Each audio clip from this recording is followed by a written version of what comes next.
So good morning, everyone. I'm Claire Howard. I'm Chief Executive of NatSpec, and welcome to this morning. It's nearly Christmas. We've nearly got to the end of this awful year, and I hope you're all okay this morning and ready for a good old chat about high needs funding. We're delivering this course on behalf of the Education and Training Foundation, and it's funded by the Department for Education. John, introduce yourself. You're muted. I am, you're right. I pressed the space button instanter. I'm John Atkins, I'm a management consultant, been working with NatSpec pretty closely over the last few years, and it's my pleasure to be here this morning to talk, particularly when we get on to the how to calculate funding, how to work out element 3 and stuff like that. That's my, if you like, mastermind specialist subject, and I look forward to discussing that with you a little bit later on this morning. Yes, thanks, John.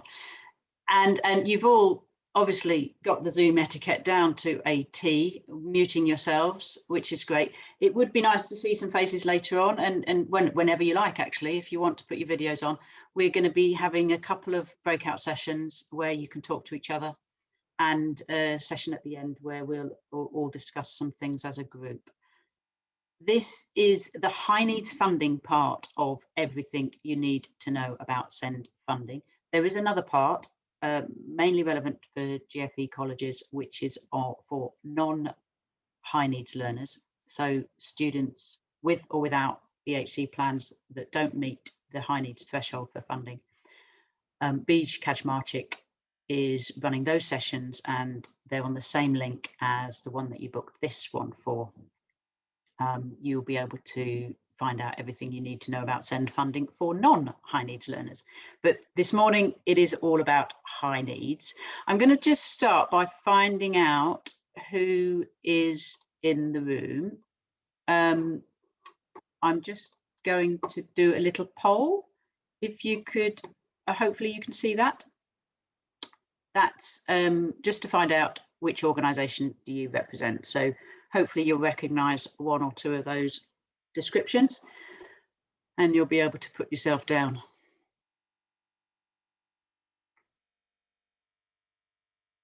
That's brilliant. Hopefully you'll be able to tick off who's in the room.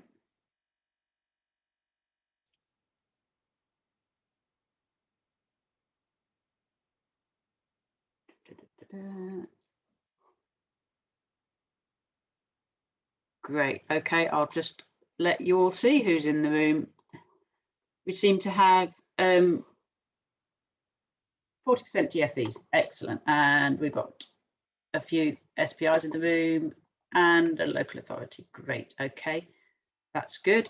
And a couple of you from other organisations. I don't know if I don't know if you're able to put in the chat the other organisations, or even unmute yourself and introduce yourselves. It'd be just interesting to see what other type of organisations are in the room.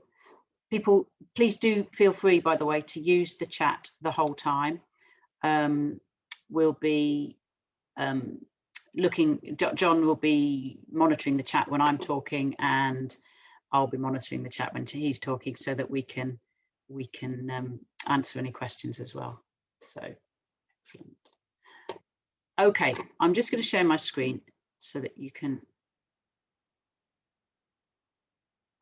see the slides. Hopefully you can see the slides there now. Somebody say yes for me. Yes, I can see the slides. Yep. Thank you very much. Excellent. Okay, so basically we're in two parts this morning.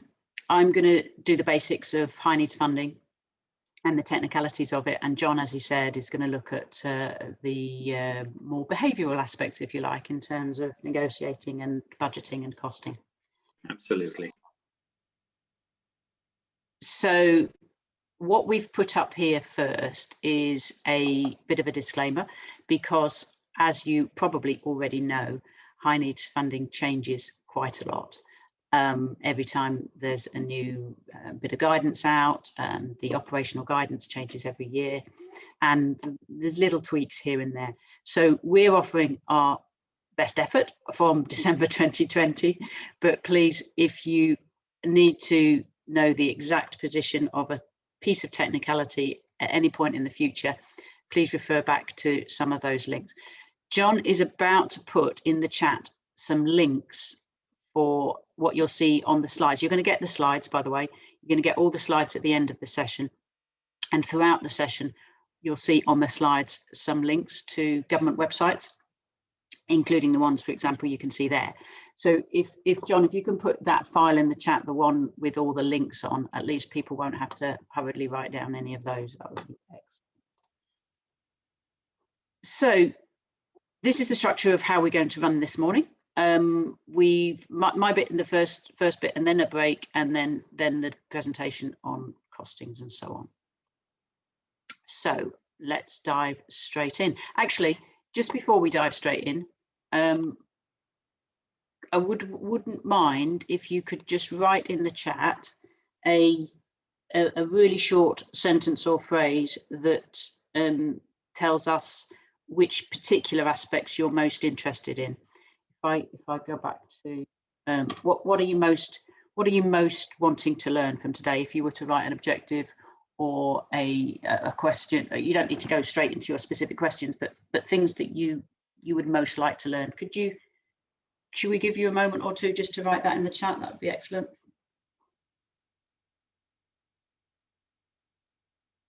Hope people can see the chat these days.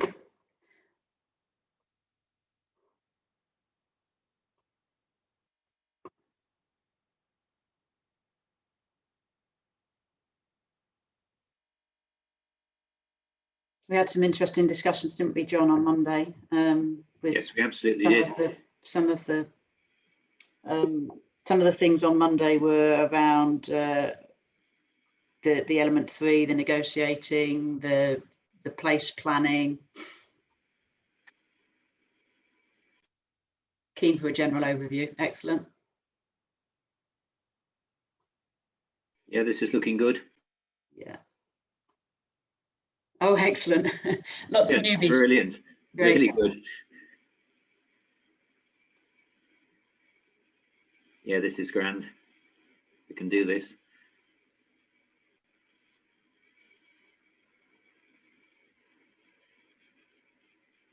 That's great. Claire, it's when we get the very technical questions about page 73 of the guidance that one needs to click madly on another screen. So no, this is good. Yeah, I might put another poll up actually, just because some of you are newbies. Let me just ask you another, while you're still writing your questions in. This is around Heine first. Excellent. We'll let people write a few more in.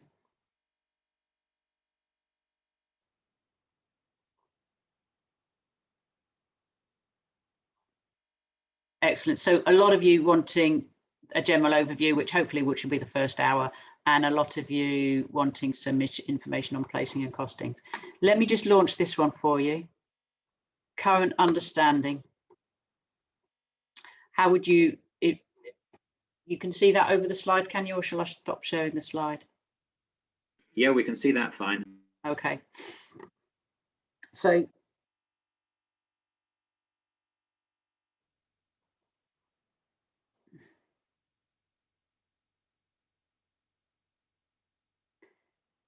I know I'm giving you lots to do first thing. You didn't expect to be sitting back and just listening for the first 10 minutes. We're asking you to be doing the polls and doing that. Okay. So give you another few seconds to answer that one about current understanding of the high needs funding system. Nearly all of you have. A few more people just to go on that.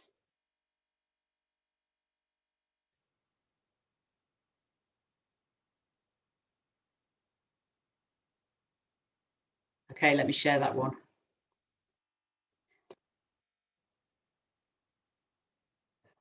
That's pretty much fairly common to see that there are some levels of understanding, but it is quite technical, and the guidance that government puts out is very long. So we had a couple of people on Monday that knew it pretty well, but nobody surprisingly loved it, did they? No, I can't understand why, Claire. I really can't understand why. Okay. Right. Let me crack on with this presentation then, because you'll be wanting to know that overview. So funding for high needs students. We've looked at your starting points.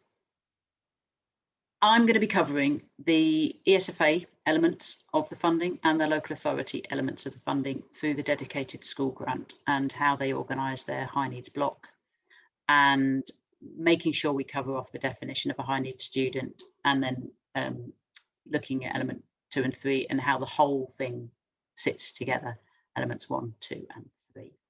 So that's the basics, which hopefully will cover the sorts of things that you wanted from that. This slide really tries to bring the whole thing into one slide. We have in the high needs funding system 2 formulas,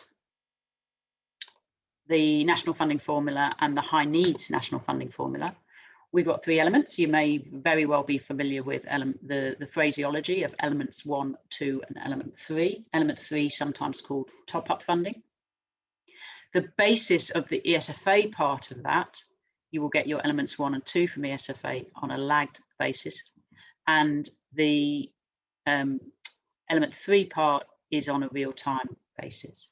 So 2 formulas, 3 elements, some of it historic, some of it real-time. Element 1 core funding, element 2 place funding, and element 3 top-up funding. That's the way in which high needs funding is structured. I've put this one in because when you're working with local authorities, they will be familiar with schools. They will be familiar with different types of schools. They won't always be familiar with FE, and they won't always be familiar with different types of FE. Local authority, FE went out of local authority control in 1992.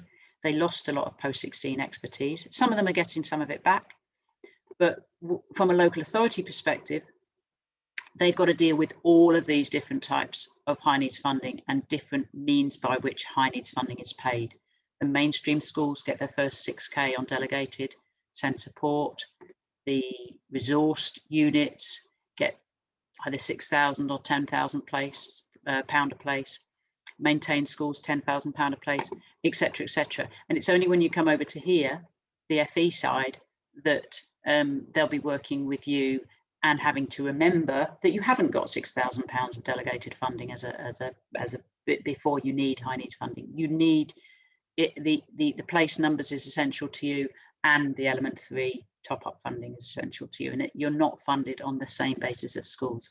So that's just taken from the high needs operational plan, and it just shows that it's quite complex for these local authorities that are having to deal with all these different types of funding as well.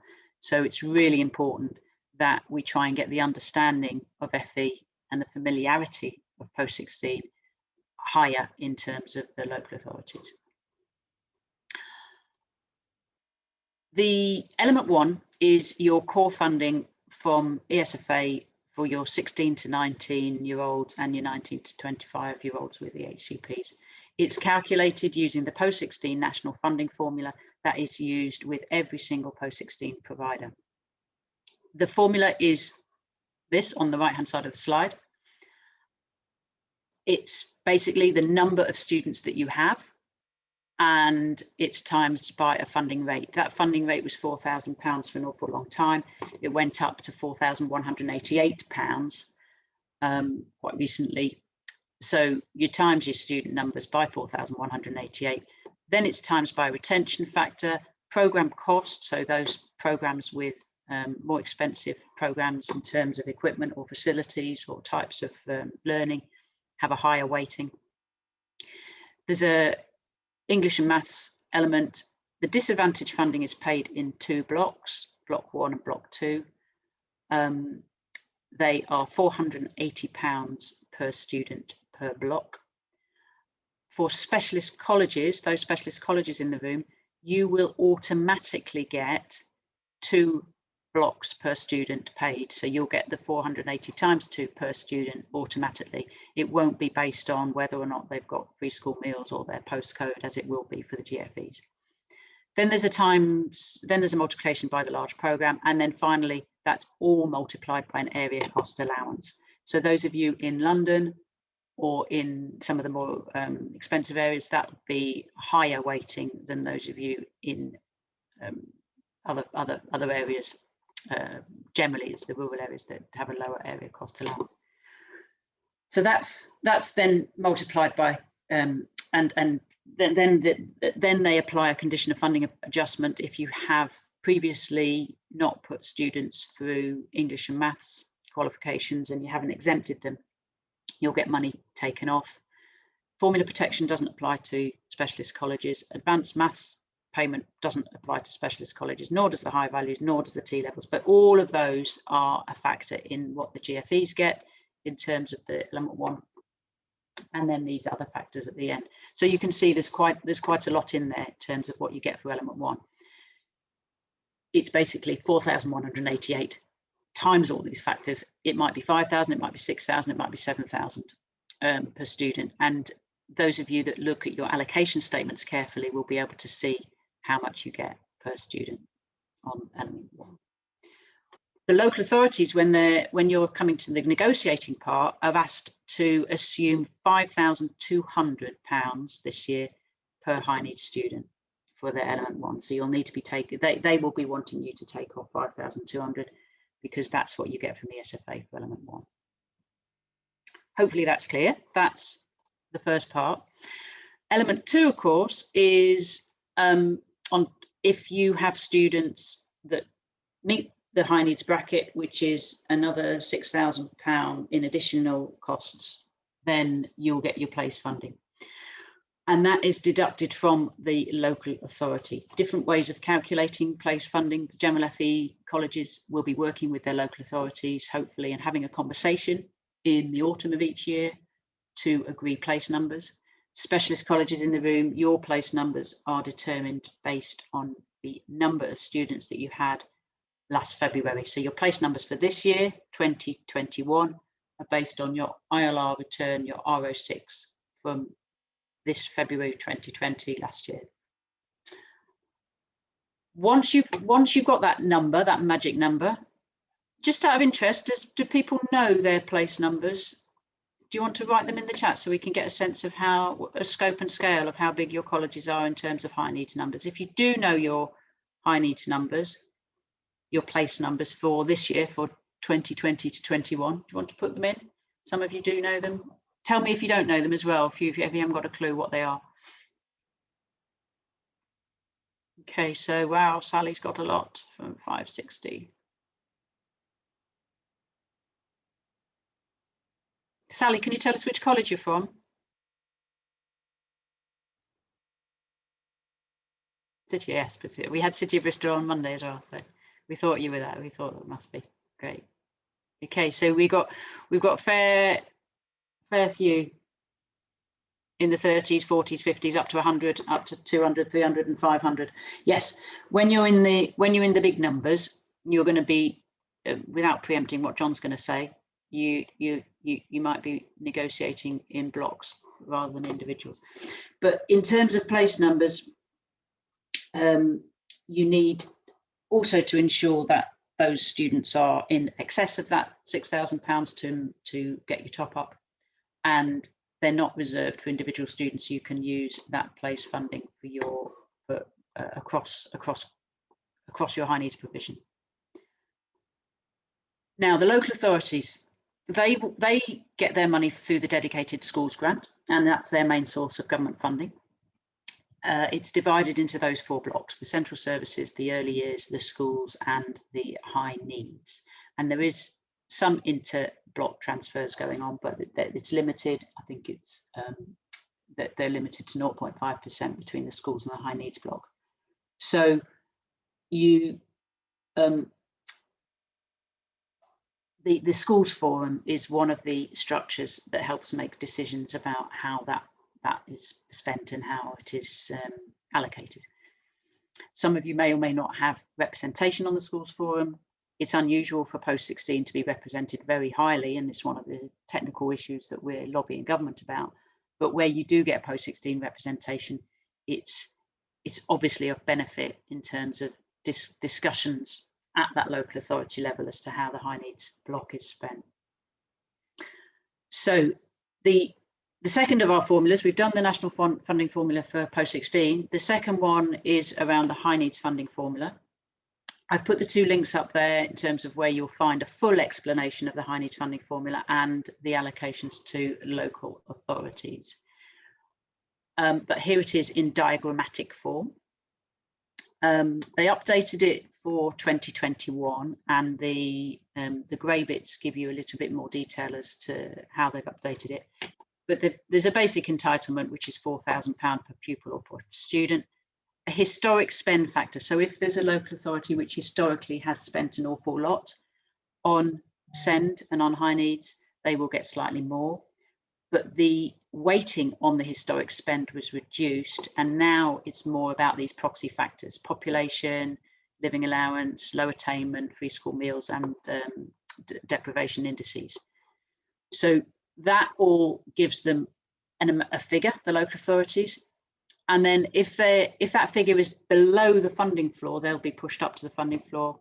And the funding floor for 2020 to 21 was set at 8% more than the previous year's baseline. So no local authority had less than 8% increase on their previous year. The import-export adjustment is something that you've probably heard of and can get quite confusing. The students or pupils that come into the local authority who live elsewhere are added to the local authority's budget on an import basis, and similarly those that leave their local authority area to be educated outside of their local authority area are exported, and £6,000 a student is taken away from the local authority's budget. So they'll be having some 6,000s coming in and some 6,000s going out. That's all done, and then it goes to the ESFA. That element 2 then gets taken from the local authority's DSG to the ESFA to be paid directly to you. This year, 2020 to 21, the gains by using all those proxy factors and multiplications were limited to 17% increase. So your local authority will have had at least an 8% and no more than a 17% increase on their previous year's funding. That link at the bottom, that red link at the bottom, is where you'll be able to go into a spreadsheet, taken to a government webpage, to look at the spreadsheet as to find out exactly what your allocation is for next year. So they've now published the provisional allocations for 21-22, and you'll be able to go into that link to find out how much your local authority will have been awarded in the high needs funding formula. So this slide just tells you what the previous slide says, but just with words. It's calculated by the formula. It's agreed. The place funding is agreed between the local authority and the colleges, and that's where the import-export adjustment is made, and the high needs block is paid to the local authority. That is the provisional allocations. They'll be doing some calculations between now and next March before they're able to pay the final allocations for 21-22. I'm going to just pause to double check that we've got any questions or anything you want to add, John, to what I've said. Nope, any that's questions from fine anybody so far. Before we go into that? No questions in the chat at the moment. Do keep them coming, or just shout out. It's not a problem. Yeah, thanks. So what we've got here is how they spend it. Obviously, they have to spend their high needs funding on the top-up funding that you request. So you've got some students, you believe that they are going to cost in excess of £6,000, and you need to either individually negotiate or come up with a figure for that local authority to cover those funds. There's also some local authorities will be more responsive to this than others. The factor of additional E2s, additional place funding. I'm going to put a little poll up because I want to find out who might be in need of this. Okay. Launch that question.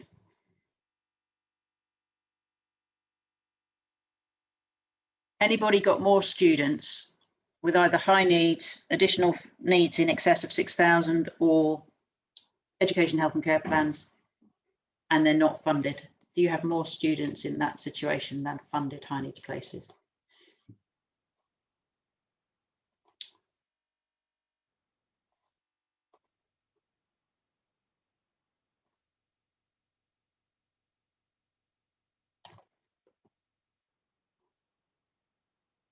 Give you a chance to have a think about that. You may not know, of course.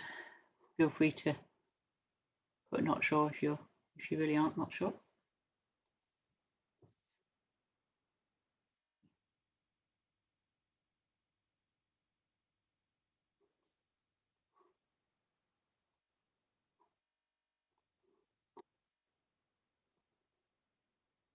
Okay, I'll stop the poll, I think.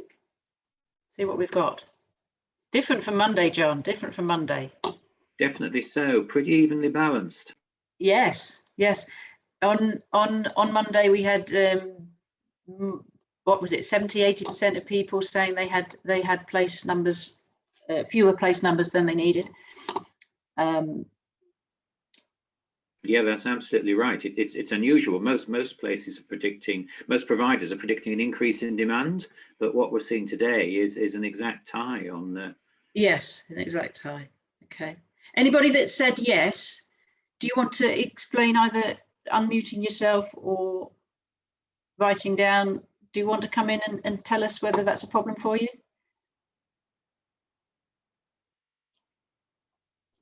Come on, be brave. It is a bit of a hi. I'm from New City College. It's a little bit of a in London. It is a slightly bit of a problem because obviously you won't be able to sometimes provide all the support that the students would need, and then there's a whole issue when it comes to finance and stuff. So it does create a bit of an issue here. Yeah. How many short are you? How many places short, Clifford? So in my area, we're not that far. I think we have 6 and 7, but because we're a whole college group with multiple local authorities, it can count. I think we're up to around 30 students across the whole college group, which is quite a big number. Yeah, absolutely. Okay.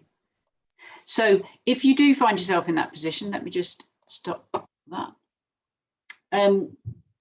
The operational guidance asks you to go back to the home local authority. If you're a general FE college, you find yourself with 100 students with additional needs, but you've only funded for 50 or 60.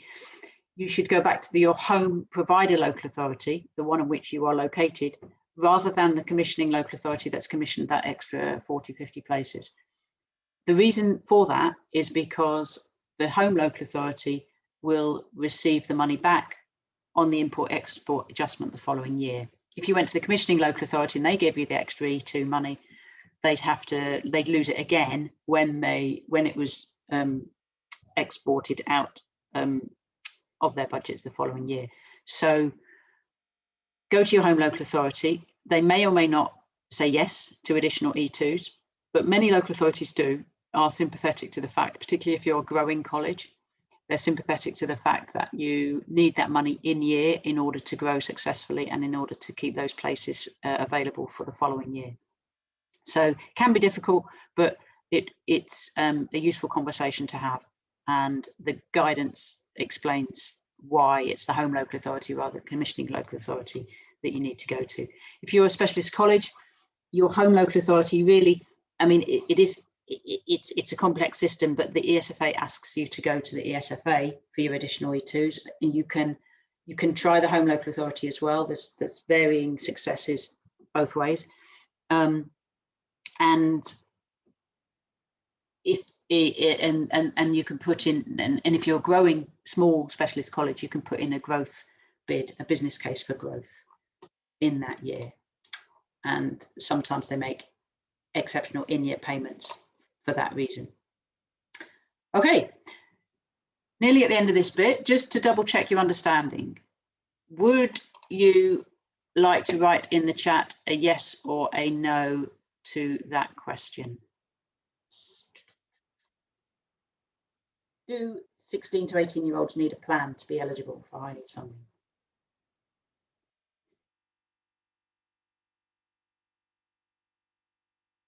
Most of you are saying no, and you would be correct to say no. If they're under 19, they don't need an EHC plan. In practice, a lot of local authorities are saying you do need an EHC plan to be high needs funded. In fact, you know, according to the guidance, you don't. The existence of an EHC plan is not a requirement for local authority high needs block for support for 16 to 18-year-olds. The other part of the definition of a high needs learner is how much they cost. What's the answer to that one? A student is a high needs student for funding purposes if their additional support needs cost more than. Anybody want to go for it in the chat? Write the figure in there.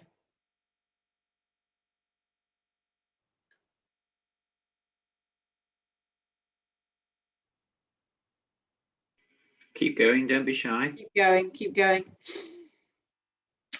How much do your additional support needs above element 1 need to cost to be high needs funded, to be eligible for high needs funding?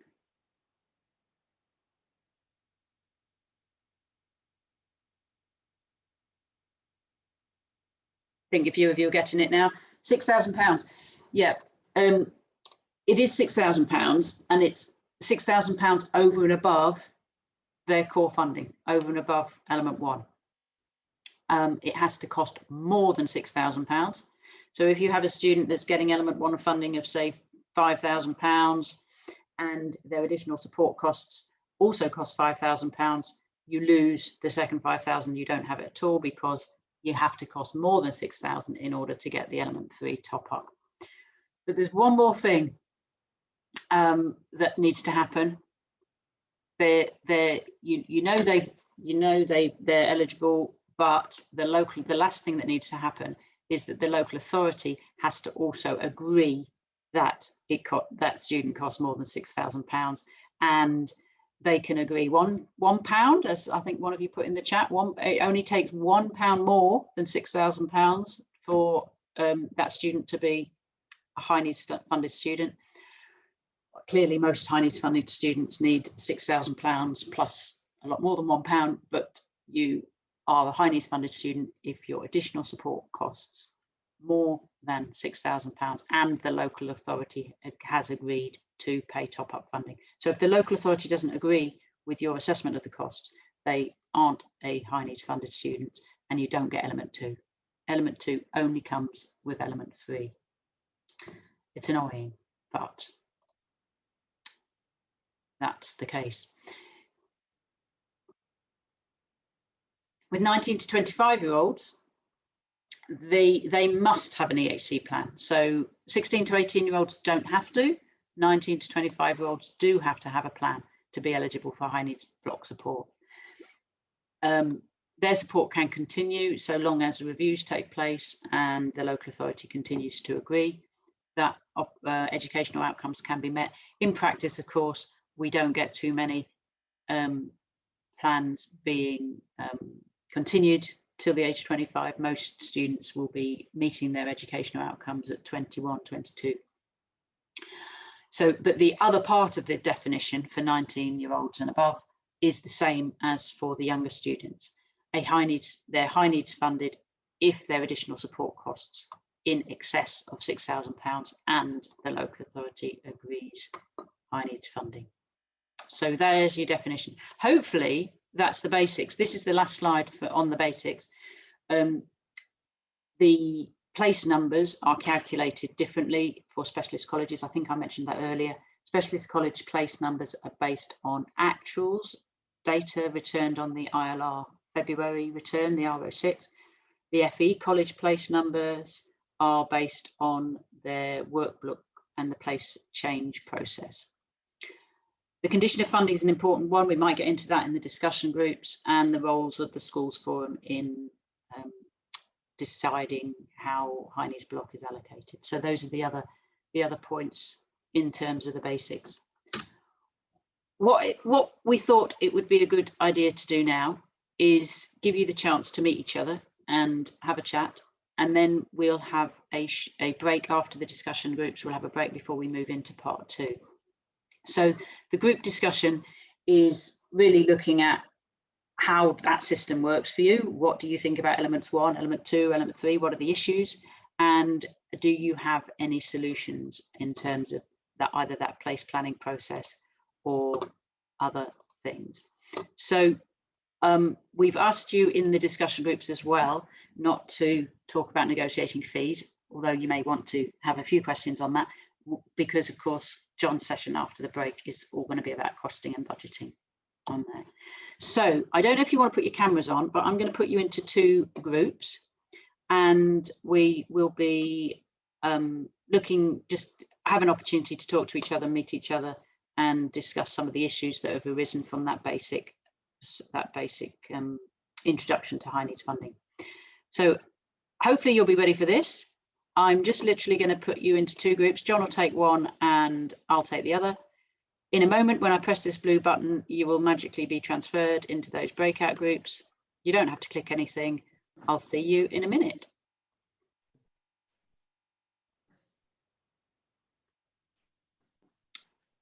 Has that worked? Have we gone? Yes.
Hello, welcome back, everybody.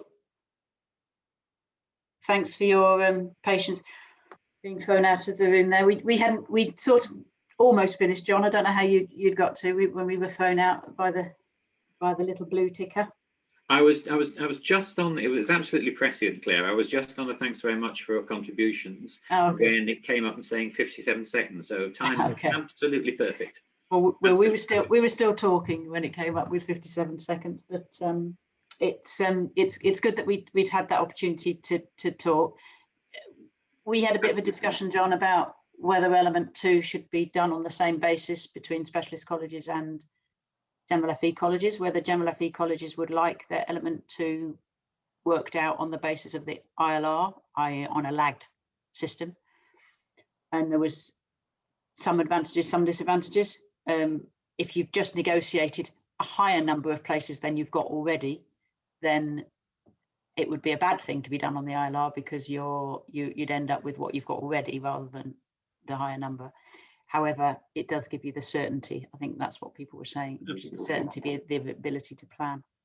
We ranged a bit far and wide, actually. We talked about how you can run the system when local authorities don't pick up the phone and don't respond to emails, which is clearly a not unknown experience. We talked about young people changing their minds on the 30th of August and going to quite a different college to do quite a different program from the one that was arranged the previous November. And then indeed not even fessing up to having an EHCP till sort of middle or late October when they start to struggle. So we had a good conversation about the kind of nuts and bolts of running the system, and actually how, you know, people did need to reply to emails, didn't need to pick up the phone, did need to talk to each other, or with the best will in the world, nothing was going to work at all. Yeah, sure. So much of Piney's funding is about relationships, isn't it? Absolutely is, and just people talking to each other. Trust, that's right. And, you know, colleagues were kind enough to say that some authorities do it well, but, and Claire, you know, this is a favourite bee in my bonnet, if some authorities do it well, it knocks the ground out from under those that don't, because clearly it's possible to do this stuff right. Yeah, we were also talking about element 3, which I know we're going to come on to in the second part, but the need for some certainty over element 3. It's all very well having your place numbers agreed early and getting that certainty that you're going to get that number times 6,000 as well as the core funding. Yeah, and we did talk about year-on-year increases. We distinguished between inflationary increases and increases because the levels of support increased because higher level courses were being tackled. And again, how local authorities don't always understand that and sometimes just ignore it. Sure. Ignore this year's submission and just send last year's money. So, yeah, does anyone have any other questions or comments on that first part before we go to the break? Any other? Did we answer the those of you that were putting you'd like the basics, please give us a general overview. Have we achieved that? Some yes or no? There's a few nods there. Thank you. Good. Good. Excellent. Okay, so feel free to put any last questions in the chat over the break. The chat will remain open over the break if you think of any questions. We're going to go away from the screens for 15 minutes now to give you a chance to stretch your legs. Try and go away from the screen because I know the temptation is to look at your emails. But it's 10:35, so if we come back at 10:50, that's 15 minutes, isn't it? Yeah. It is. 10 to 11. Come back at 10 to 11 and we'll go into part 2. See you all in a bit. Thanks, Claire. Okay, welcome back, everybody. We're into the second half of our session now. Hopefully you're all back and you all can hear me. Please carry on using the chat throughout this next half and carry on asking questions. I don't believe that John minds if you interrupt verbally as well as on the chat, but if anybody wants to put the questions in the chat, I'll be monitoring that. It's often easier just to interrupt, Claire, because then I'm sure to see it, whereas if it's in the chat, I have to do 2 clicks of the mouse, you know. Indeed. Okay, so the second half of the session is around negotiating funding and budgets. So over to you, John. Gosh, thanks very much indeed. Let me start by sharing my screen. Share screen, that one, share. Now, at some point, somebody has to tell me they can see that. Yeah, that's great. Thanks, John. Right, excellent. Well, this is what I set myself out to talk about. And I'm going to talk about it, if I may, under 3 headings. Sorry, 5 headings even. There are 5 things on the slide in front of me. I want to talk a little bit about why we cost high needs provision at all, talk about 3 kinds of additional cost. Most of what's on the screen as 03 will be with general FE colleges in mind. So I would ask for SPI's indulgence, if I may, while I go through 03, because I will come on to you, as it says, in 04. And then we'll have a bit of a pause and a sort of glass of water and a bit of a think and take any immediate questions. And then I've got a few things to say at the end, which might be helpful about budgeting and working with local authorities. We've, certainly in my discussion group just before the break, we had some talk about that. So there'll be some points there I want to come back to. Okay. Is this for you? Well, if you think you need to cost programs, this will be, I hope, of interest. Even if you don't, there'll probably be other people within your college or institution that are costing programs, and this might help you a little bit look over your shoulder to assess the current arrangements that your college makes. I'll be talking largely in terms of individuals as I go forward, but the discussion will apply just as well to a group calculation covering a number of individuals. Authorities, I know of 2, but there are probably more. Authorities are just starting to reach out to think about, some call it block funding, some call it group funding, actually getting away from requiring a college with 200 high needs learners to fill in 200 separate forms and put them in a very big envelope, and instead to look at some kind of time-based block funding arrangement. What I'm talking about here will apply there too, although there's lots of interesting things about block funding, which I could talk about at great length if we had a little bit more time than we had this morning. Okay, so where to start? We're starting from a known position, I hope, that element 1 meant to cover the standard college costs. Most of the administration of a college, and I'm talking mostly for GFECs here, most of the management, most of the learning resources, part of the delivery costs, and arguably premises costs, although I will come back to premises a little bit later. In the standard college scenario, the standard GFEC scenario, there's no need to account for these because what we're focusing on is the additional costs involved in providing for high needs students. That's not the case in SPIs, as I've said, and I will come back to that a little bit later, so please bear with me. Why do we face additional costs for high needs students? Well, I think we face 3 different kinds of costs.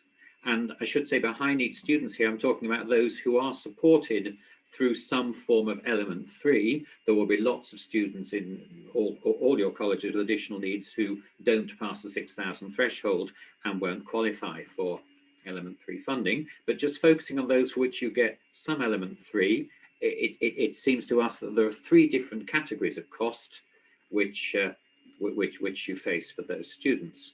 There are individual costs. Now, these are costs which you can quite definitely say, this is the student, we know who the student is, this is the cost of providing something for that student.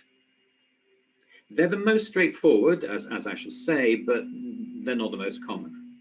There will be a great number of shared costs, where we've got additional costs shared between a number of high needs students. You've appointed a tutor or a learning support assistant or whatever, and they work across a group rather than for individuals. And then there'll be the most difficult category of all, which we've called implicit costs. Now, the classic example here is the costs of running a high needs group with the smaller classes than are in the case elsewhere in the institution. So let me just unpack that a little, though I will come back to it later in more detail. If your usual college class size is about 15, and actually your supported learning group is a size of 8, then you can't charge the entire tutor's time in that group of 8 to that particular group of young people, but you can charge the difference in cost between running with a group of 8 and running with a group of 15. So 3 different kinds of costs. They get basically more complex as we go from left to right on the screen, but hopefully by the end of this, you'll see they're all doable. Individual costs, straightforward compared to what is to come, not absolutely straightforward and still lots of capacity for mistakes, but straightforward compared to what is to come. A lot of the additional individual costs are additional staff time costs, learning support assistants that work with an individual young person to support them in their learning, whether it's in the mainstream part of the college or in a supported learning context. Those additional staff might work with small groups, but rather than get too complicated here, we could just divide the cost by group size. There may be additional resources over and above what you would typically provide to a young person in your college. Again, you can't charge the full cost of resources, but if there are identifiable additional resources, thinking maybe of learning aids, support aids, different kinds of keyboards, whatever it might be, those surely must be chargeable. Have a good look at premises modifications. Local authorities don't like funding capital. They absolutely don't like funding capital. But if genuinely you've got to build something to meet the needs of a group of young people that your local authority very much wishes you would take, then it's perfectly reasonable to go to the local authority and say, hey, look, we're prepared to do the heavy lifting here, but it would be really handy if you give us a bit of money to modify some premises, maybe put in adaptations, hoists, whatever it might be. It's surely reasonable to ask. So those are the sorts of additional individual costs that one might face. And I just want to focus briefly on the staffing element, because this is where it gets just a little bit complicated. So you've got staff doing additional work for high needs young people. This can happen in 3 different ways. Perhaps existing staff work additional hours. Perhaps they're on some kind of flexible contract and you pay them for additional hours worked. That's relatively straightforward. You can use the hourly pay rate for that. If somebody spends 6 hours a week additional to what they would normally do, working with a young person, then you can charge what that costs you. But if those staff send planning meetings or prepare resources offline, then that needs to be paid for too. And it's quite reasonable to charge for those hours across the group of young people that those staff support. Case 2, and this is where it gets tricky. If you actually take on an additional staff member, specifically to support a number of SEND young people. In other words, you take on a learning support assistant and they work with 5 different young people for a different number of hours over the week, say. You need to work out an hourly rate to charge the local authorities for those young people. Now, to do that, you need to divide staff cost by the hours actually spent with students, not their contracted hours.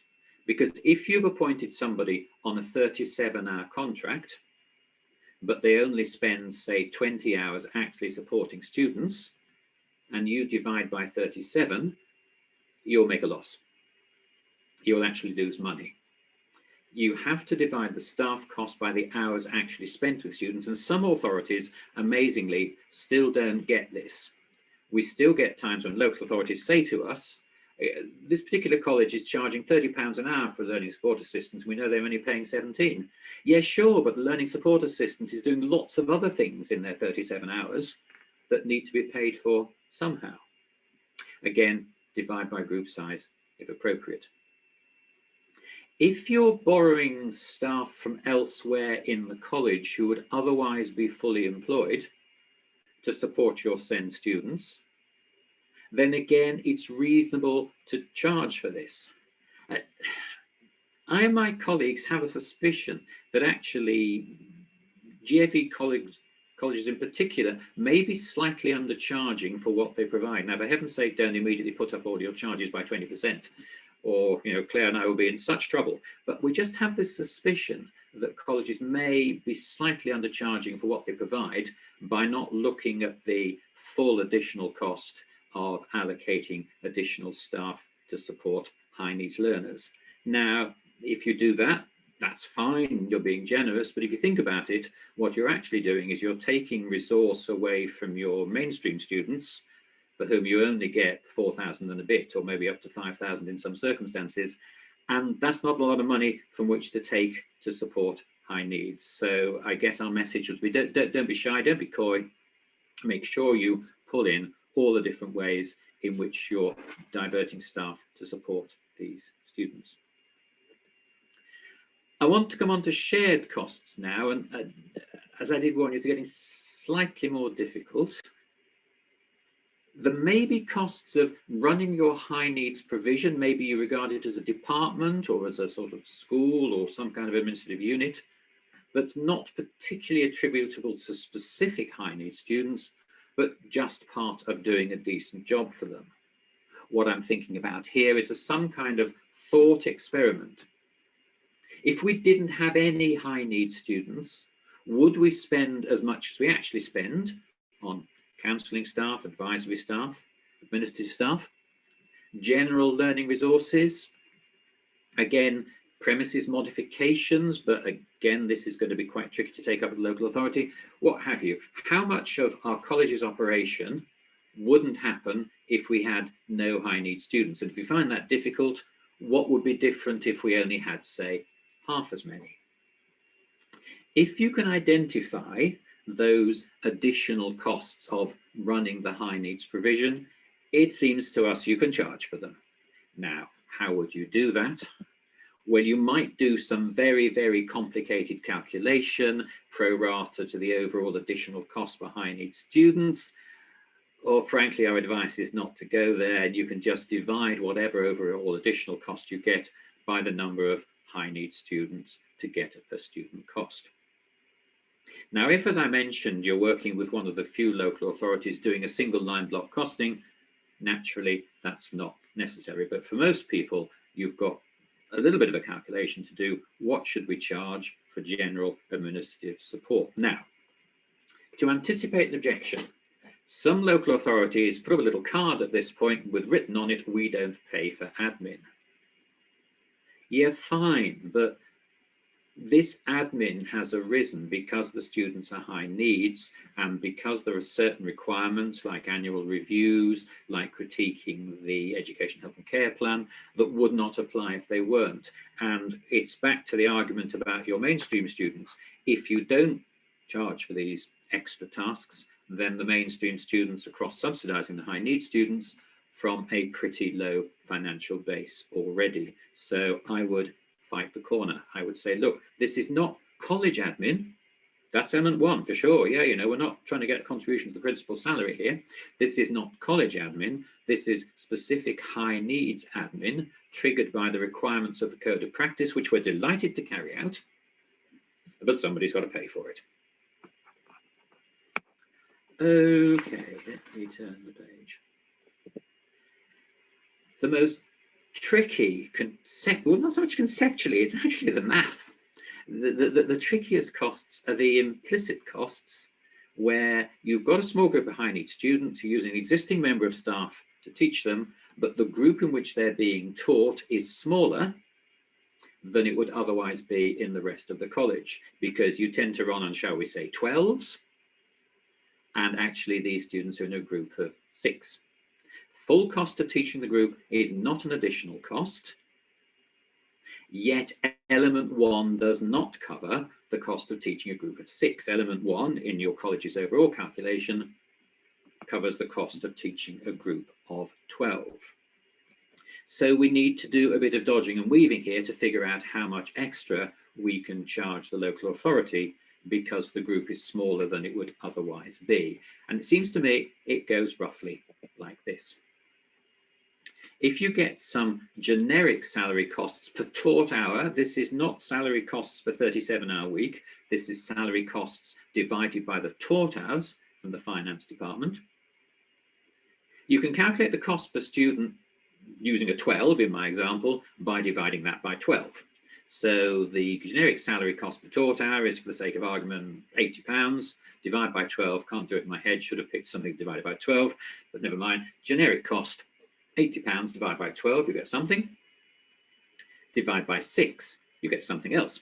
It's the difference between those figures that's the extra cost per student of delivering in a smaller group.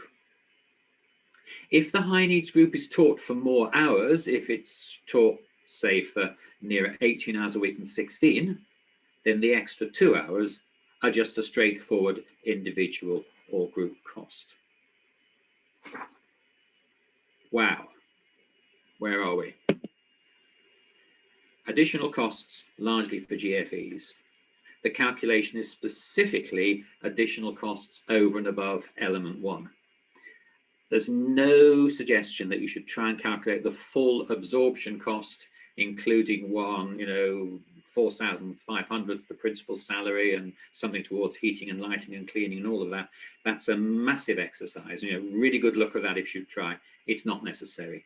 We're simply looking at the additional costs over and above element 1. Deduct 6,000 for element 2, as Claire said earlier this morning. The balance is what you should ask for element 3. Sometimes local authorities may come at us and say, well, what about those 2 disadvantage blocks? Claire mentioned those briefly this morning.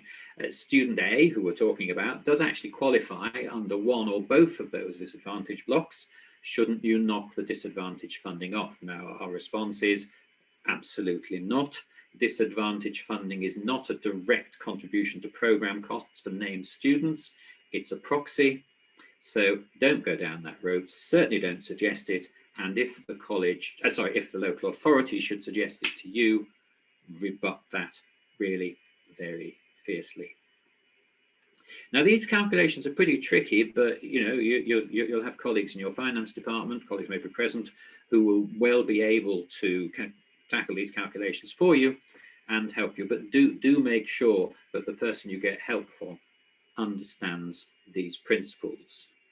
The biggest trap, the biggest bear trap, is when you're working out what to charge for a learning support assistant and you divide by a 37-hour week rather than the 15 or 16 hours the LSA actually spends supporting young people. That we find time and time again. And as I said, we find local authorities that don't get that point, which is shocking. So that's the bear trap to miss. Just when you thought it was simple, there are some colleges that run a separate centre. Often this may have been built at the sort of behest of the local authority, who says, if you build something that looks a little bit like a separate college, we will guarantee you a certain number of places at it. If you do run a separate centre, everything above applies. Or if the centre has its own management, premises, maintenance, utilities, bills, what have you, if it really is completely separate from the main college, you may get a better result, better in the sense of fairer to both parties, if you do indeed cost up the centre's operation separately and then make an allowance for college senior management support, assuming that's forthcoming. If you do that, then you are indeed working out the whole absorption cost of the centre's operation, which you may then divide by the number of young people in it. But in this case, you will have to deduct 5,200 for notional element 1, because you've costed up the whole cost, not just the additional cost. And then we're back on the main page. Then what we had is element 2, element 3 as before. Gosh. Pause for breath. Anyone want to make any comment? Anything that's not immediately clear on that? Anyone want to shout something? Some of those calculations are fun, aren't they, John, in terms of... They are really fun. Additional costs as opposed to core costs. And they are really that's always part of the debate between colleges and local authorities. As I say, Claire, the best is a thought experiment. If we didn't have high needs young people, or as I say, if we only had half as many as we've currently got, what difference would that make? Yeah, and there's a question here from Abby. What if you have 4 high needs students on the same programme cost-wise? So, oh yeah, you're talking about smaller numbers, even smaller groups. Is that what you mean, Abby? Guess. Yeah, so across the college, Mm-hmm. several high needs students, or who I would say are high needs students, on say motor vehicle courses, but with only one LSA. They have individual needs as well, but there's Sure. those kind of shared costs and implicit costs as well. Well, what you would probably do, you would look at how much you pay the LSA per week, as it were, and you would look at the total number of hours they spend supporting any high needs student anywhere, and that might be 15 or 16. And then you would say how many of those hours were actually spent supporting the young people in motor vehicle, and say that's 4 or 8, or let's say 4. So you would then divide the LSA's weekly cost, divide the LSA's weekly cost by 16, and then you'd multiply it by 4, and that would give you the amount the LSA costs per week on just supporting those 4 young people. Yeah. Then you divide that by 4 again, and that would be the cost for each individual young person. It's not necessary to worry about the fact that actually they spend more time with person X than person Y, unless that's such an obvious trend that the local authority might pick it up. But if they're all from the same local authority, does that matter anyway?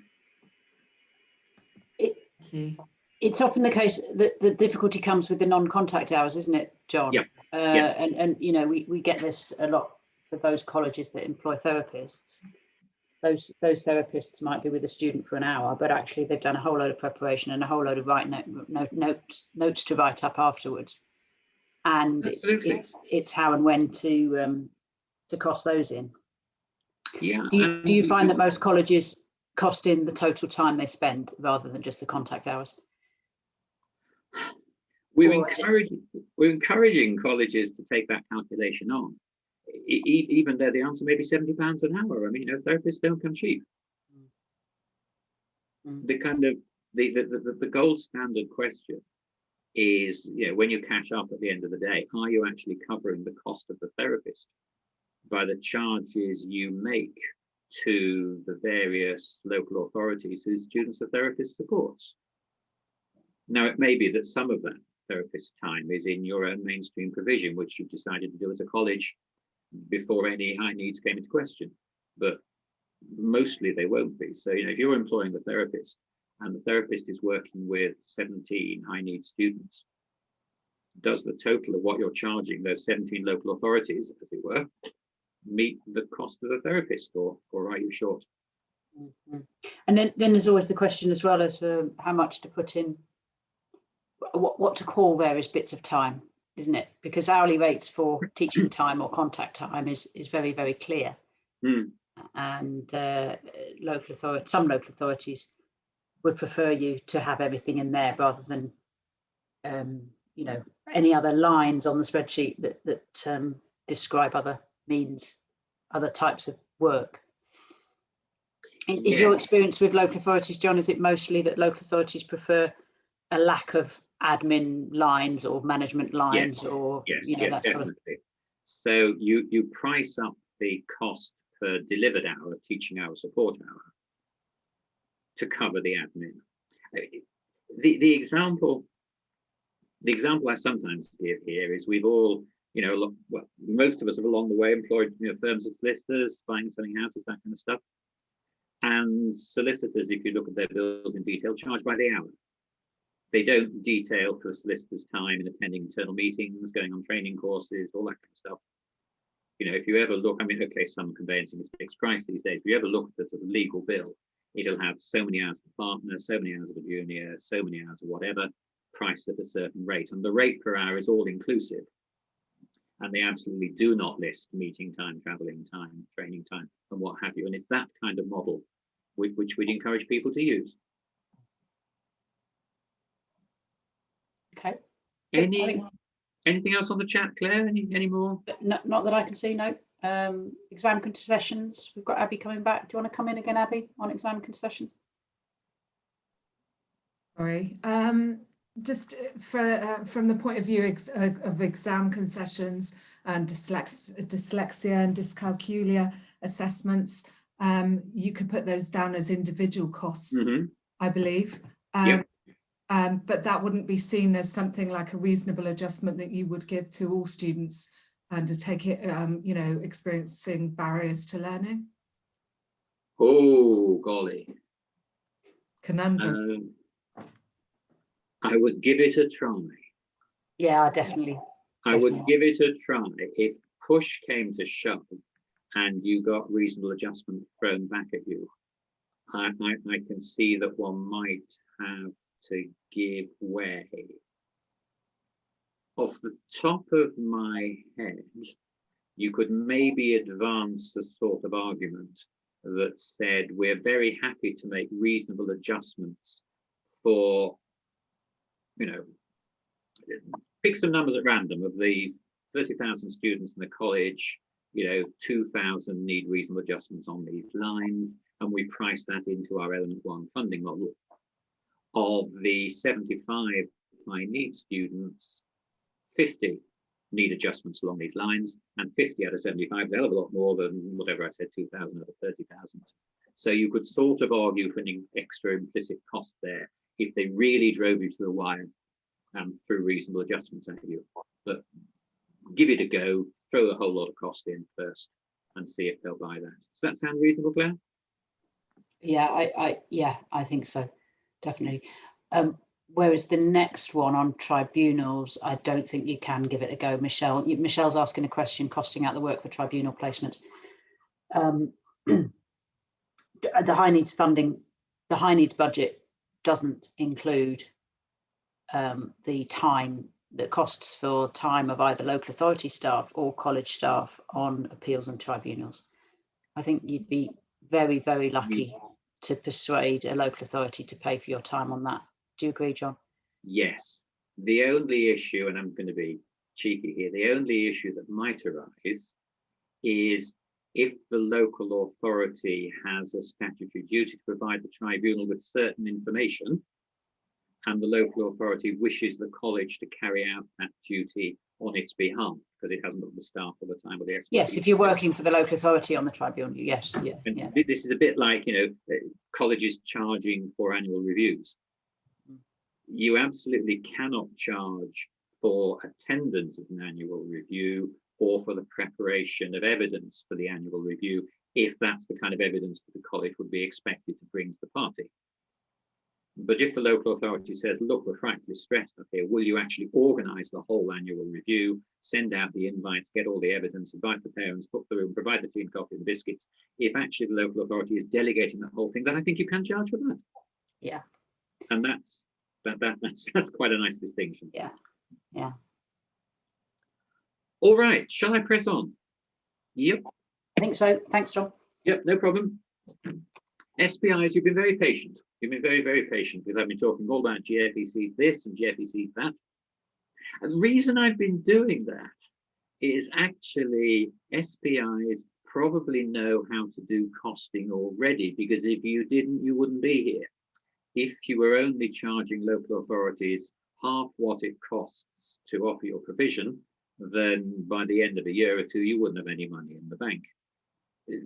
Be slightly less flippant about it. If income broadly matches expenditure, that's a pretty good sign.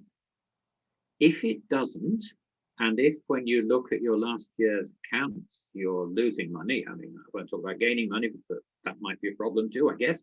But if you're losing money, then there's a number of things you might look at. Are you undercharging for staff inputs? Have you fallen down the same bear trap of muddling 37 hours contractual with 15 hours actually working with young people? If you haven't fallen down that bear trap, there's a smaller one where you actually calculate it in terms of 15 hours working with young people every week, but actually the staff are only managing 12. Again, you can get this stressed through by comparing fees with expenditure by category of student-facing staff. So if you send in a fee breakdown to the local authority, which says teaching hours is this, LSA hours is this, and what have you, add up all the lines that say teaching hours per student and see how that meets the cost of your teachers, and do the same for the LSAs and see if you're actually charging enough to cover your costs. The other pothole in the road is if group sizes are not to plan. And what we've found here is that sometimes colleges confuse their target group size with their average group size.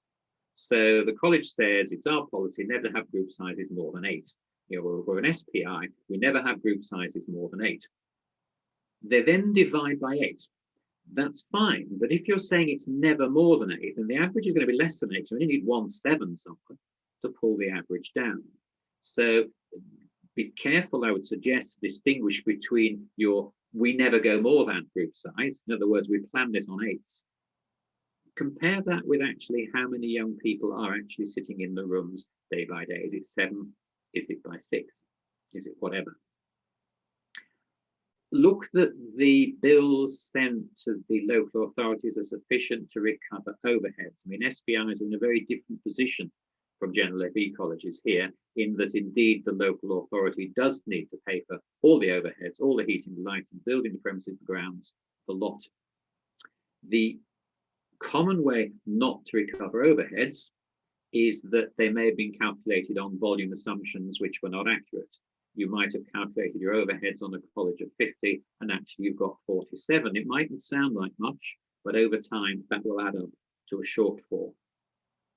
And then there's all the raft of usual issues about why the budget never turns out as it should, which all organizations face, which is, you know, income down or expenditure up.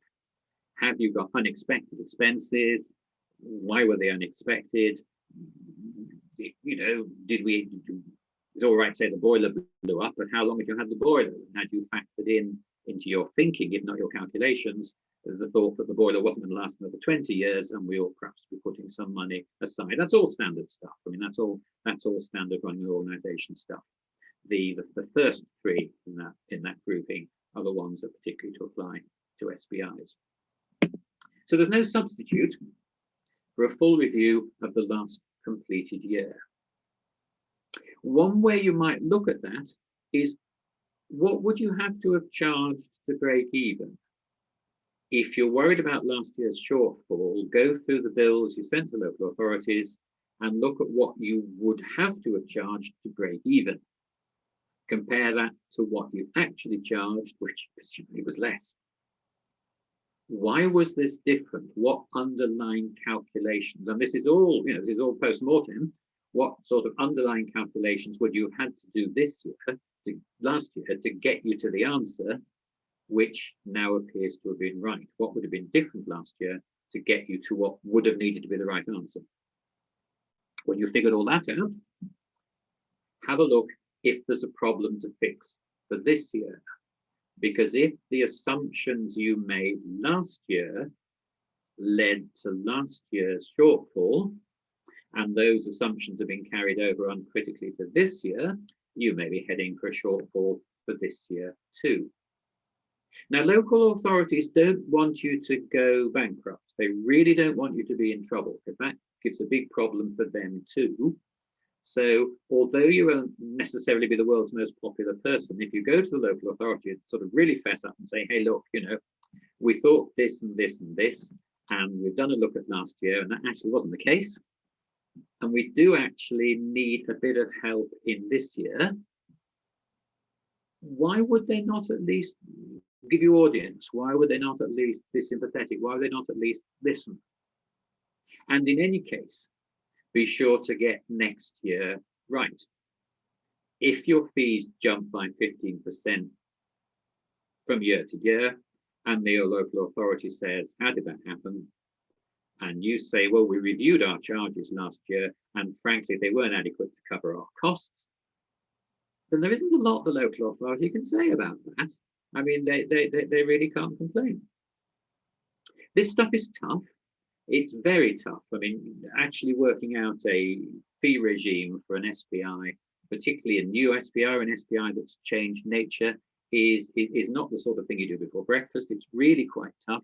So do please consider external input from, you know, your college accountants or somebody who might understand this stuff, if it all seems too hard, or obviously in that aspect we'll be pleased to give what help it can to do consider external input if it all seems too hard.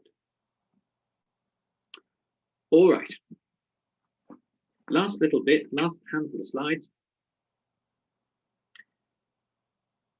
If this may sound glossy and beyond belief, but if you play fair with local authorities, they'll play fair with you. Proper costing provides a good basis for your negotiation with local authorities. You should negotiate element 3 for high needs students as soon as you can. I mean, you know, 31st of March is not just a sort of idle comment. It is when element 3 is meant to be negotiated. I'm not naive. I know that doesn't usually happen, but early negotiation avoids the issue that certainly we had in my discussion group a bit earlier this morning, where the local authority doesn't actually respond to your element 3 quote until you send the account in December, by which time a term's gone by already and it's all very difficult. If possible, we don't want to hit extremes when funding is not agreed, and I'll say what I mean about those in just a minute. And we need to worry a little bit about post-budget events. After things have agreed, what happens if students' needs evolve? What happens if students leave? Now, as I've said, ideally we should sort out P3 funding before students actually start. But as we've also said, students can arrive quite unexpectedly. They can simply, particularly in GFECs, they can simply enroll. They can come late. They mightn't talk about their EHC plan. You might start off with them just enrolled as a standard element 1 student, or whisper it quietly. Local authorities may be slow in evaluating colleges' element 3 proposals for them. It is, I suppose, technically a decision of the college whether it should start a student before funding is agreed. Because remember, if funding is not agreed, they are not a high needs student. But most colleges do start on a kind of good faith basis. If funding is not subsequently agreed, then there are 2 things that absolutely must not happen, it seems to me. The 2 extremes are, first of all, that the college can actually threaten to terminate the student because the money's not been forthcoming. And on the other hand, the local authority can require the college to continue provision indefinitely and not do anything to resolve the funding issue. Both of those seem to me to be unacceptable. Both of those seem to require avoiding at all costs. How? Partly, I think, by slightly resetting the debate. When we send in an element 3 submission to our local authority, we are effectively making an offer. And the offer goes something like this. If we, the college, receive X pounds worth of funding and therefore make Y pounds worth of provision, then given our experience, previous students like this, and given a fair wind and everyone doing their best, we hope the student will be able to achieve these outcomes. Notice what I've done there. I've slipped in a specific reference to outcomes because too often it seems to me the debate about funding is funding for inputs. Local authorities worry too much that you're actually spending the money in the way you said, and too little about what the young person is actually getting out of all this. So one of the other bees in my bonnet is that I believe very strongly that the discussion should be explicitly about outcomes, and that's good practice. So when you make an element 3 submission, you're basically making an offer. Give us this money, we'll do various stuff, and based on experience, we hope the student in question will achieve these desirable outcomes. Now, the local authority is entitled to query that offer. It's entitled to ask, what would the student do if we paid you a bit less? Perhaps in more favourable times, it might even say, what would the student achieve if we paid him a bit more? But crudely, the local authority is entitled to say, well, if we couldn't find everything you asked for, what would the impact be? And what we're establishing here is the idea that the local authority will not decline to fund fully just because the programme has started, But equally, colleges won't get antsy if the local authority exercise this right just to inquire about the element 3 proposal. Tell me about other students you've had that look like this. You know, tell me what they achieved. What provision did you make for them? Was it effective? How do you get to the pounds X in the first line there? Have that sort of discussion.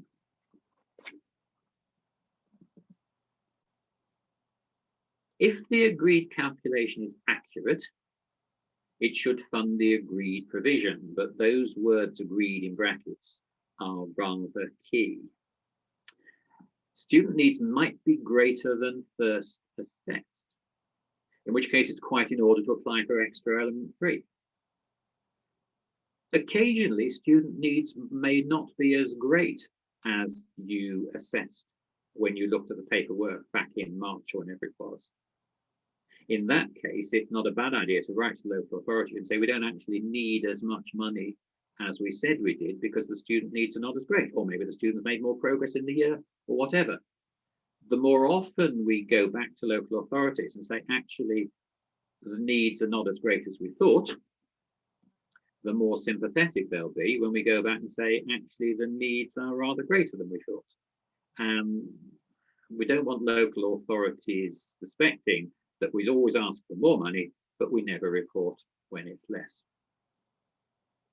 Finally, and not to go back over what we've heard already, you may simply have more students than expected, in which case apply for element 2 additionally, be prepared to negotiate, and if necessary, be prepared to be disappointed this year.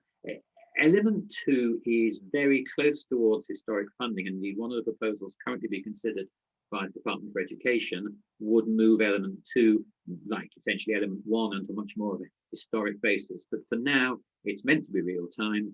Be prepared to negotiate, but be prepared to be disappointed. Other kind of post-budget event is the student simply leaves. Now, the obvious point to make here is be prepared to adjust expenditure quickly. If you have any kind of contract with your local authority, one of the good things to include in that contract might be some kind of grace period during which, after the student's left, you can carry on drawing down element 3 while you make adjustments. I call this the Titanic clause, because one of the issues for the White Star Line when the Titanic sank in 1912 was the precise minute when it went under the waves, because that was the minute they decided to stop the wages on all on board. Now, we want to do a little bit better than that. It's in the local authority's interest that you employ staff in the most efficient way possible, which is through permanent contracts rather than agency. But if you do that, then there are consequences if the student leaves and the member of staff is still there. By helping you meet the financial impact of those consequences, the local authority is helping you to employ staff in the most efficient way possible, which means in turn you can lower your charges to them. So it's in their interests, if you follow that rather long sentence, it's in their interests not to cut off the money at a Titanic moment. Nevertheless, be prepared to adjust expenditure quickly. Nothing here very different from the normal business of running an education institution, except we have smaller numbers and greater individual volatility. So good control is key. Phew, that's it. That is in whatever it was, something slightly over 45 minutes, a quick whistle-stop tour as to how to cost up element 3. Claire and I will be very, very happy to take questions. I shall stop sharing and we'll just see where we go from here. Thank you all. Great, thank you, John. We've got about 15 or 20 minutes left of the session. If you'd like to use that for a group discussion, everybody, or to ask any specific questions of John or myself. Somebody's had to leave already, which is fine. Yeah, we'll do the best we can. Somebody's just coming in again. I think they left and came in again. So yeah, this last 10, 15, 20 minutes, however long we need, is really for you to take that all in. It's been quite a lot of information this morning. And to get specific, if you'd like to, in terms of sharing your experience or your specific questions of what's going on with your college. And anything that came out of John's presentation, can I ask a general question of everybody? How true to life was John's description of those conversations with local authorities? How did that chime with you? Did you recognise those sorts of conversations, or are you having very different conversations? Please share either way. Yeah, definitely.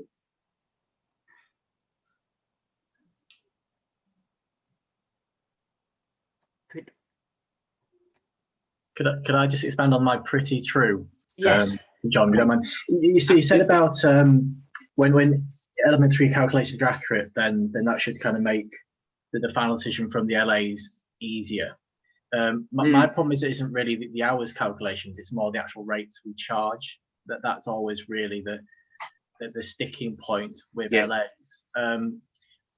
Do you think that firstly, do you think that hourly rate should be revised every year based on the expenditure from the previous year? So this and also there's the question of consistency across providers, isn't there, with hourly rates, and whether or not we should, as membership bodies, the Association of Colleges or NatSpec ought to be recommending hourly rates for pay and so on. But there's pay, obviously, and then there's charge, and they're not entirely the same. John, do you have any comments on that? I think ideally one would agree the hourly rate. One would agree a rate card. One would agree the hourly rate for different kinds of stuff with local authorities before a single element 3 claim went in. Because obviously, well, I say it's obvious, obviously as a college, you would want to use the same rate for all your learners, certainly as far as particular authority was concerned, and probably across all authorities. So ideally, there should be an agreement to that hourly rate before ever an element 3 goes in. Now, I don't see any harm in being quite open about this. We calculate our hourly rate in the following way. This is the teacher salary we use. These are the on costs, including pensions, which have gone through the roof recently. These are the hours we managed to get our teachers having, time in front of young people. This is the calculation we've done, and this is the figure we end up with. And the implicit, slightly cheeky question to local authorities is, which bit of our calculation don't you like? Yeah, Gareth, at Henshaw's, Gareth, you're probably dealing with lots of local authorities, I guess. Yeah, we've got about 13 LAs. 30. But what John said is exactly what we do, really. We calculate the hourly rates based on kind of all the overheads within the college. And I kind of agree. And I've suggested to our finance team what we should do this year, rather than just submit the element 3 costs, we should submit the hourly rates first, saying these are going to be proposed hourly rates for 21-22. This is the math behind it. Do you agree? And then once those agreed, then they can't argue with the total number. I would suggest that's an excellent approach, because the one thing local authorities want is transparency and understanding, and being clear about why you've got to your costs. That some local authorities insist on different spreadsheets, as you all know, and they will sometimes say we won't pay above £40 an hour for this type of member of staff, or £20 an hour for this type of member of staff, and they will insist on. And in fact, I think it's Liverpool City region that's insisted on hourly rates, which is below a lot of what the colleges in that area pay. So I think that can cause difficulties if you don't reach that agreement. But it's a good approach, I think. Wouldn't you agree, John? I would. And what are we meant to do if they won't pay what it costs? The huge temptation there is actually to put down an extra number of hours, isn't it? I mean, we're all human, but the huge temptation at that point is to put down more hours, which is not at all the way to go, because it's no longer transparent. What I would say is, if you've set out the calculation, then which bit don't the authority like? Now, if actually the part of the calculation says that your teachers only teach 12 hours a week, then it's quite obvious that the local authority are going to come back and say, 12 hours a week, come on, you need to improve your timetabling. You need to improve your scheduling, because most people get 16, 17, 18 or whatever. So if you set out the calculation, they have to say which bit they don't like. And that seems to me to be what transparency is about. And that would fight off the Liverpools because then they have to say how you're meant to do what you do at the rates they're prepared to offer.